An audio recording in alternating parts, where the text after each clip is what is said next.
Under the dim glow of Roman torches, a boy trembles as metal instruments glint in the cold air. Silent soldiers hold him down, their faces blank, trained not to react. At the center of the room stands Emperor Nero, calm, expressionless, watching as if witnessing a ritual instead of mutilation. This wasn't punishment. It wasn't medicine. Nero wanted to resurrect a ghost, and Sporus, terrified and shaking, was chosen to replace his dead wife. Rome in the 1st century was a world drowning in luxury and fear. Emperors were worshipped as living gods, their desires treated as divine commands. Behind marble halls and golden ceilings, paranoia ruled, senators whispered in shadows, slaves vanished without explanation, and betrayal was answered with fire or blood. In this atmosphere of power without limits, Nero's impulses shaped the destiny of anyone unlucky enough to cross his path. Rome's hierarchy made Nero untouchable. Slaves had no ownership of their bodies, and young boys, especially attractive ones, were often exploited under the pure delicatus tradition. The emperor's word overrode law, morality, and religion. If Nero wanted someone mutilated, married, or renamed, the system existed to obey him instantly. With no court to challenge him and no senate brave enough to intervene, Sporus became a helpless subject in Nero's twisted desires. Ancient writers like Suetonius, Tacitus, and Cassius Dio recorded Nero's obsession in disturbing detail. They describe how he mourned Poppaea Sabina obsessively after her death, one possibly caused by his own violent outburst. When Nero found a slave boy resembling her, these historians claimed he arranged a public marriage, complete with witnesses, rituals, and the boy dressed as an empress. The accounts are consistent, chilling, and deeply unsettling. Castrated boys were not new to ancient empires.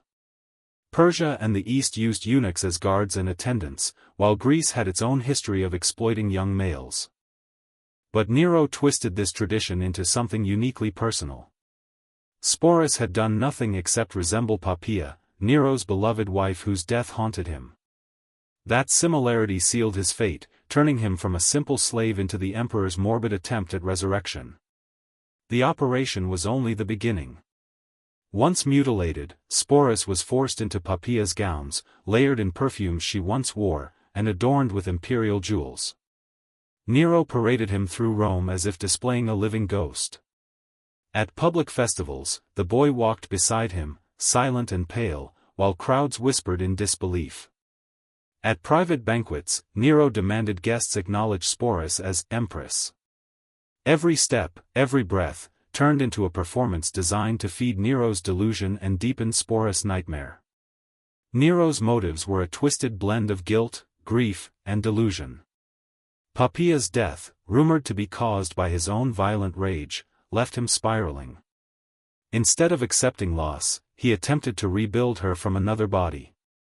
Castrating Sporus wasn't just cruelty, it was Nero's attempt to control death itself. By recreating Poppaea, he believed he could erase the guilt that haunted him and assert power over fate. For Sporus, identity dissolved overnight. The pain of the surgery was only the beginning. His voice, clothing, movements, even his name were stripped away. Fear became his constant companion. Nero, meanwhile, unraveled further, obsessed with ghosts only he could see. The elite watched silently, some horrified, others amused, all complicit. In the emperor's presence, no one dared intervene. Sporus lived trapped between survival and despair, performing a role he never chose.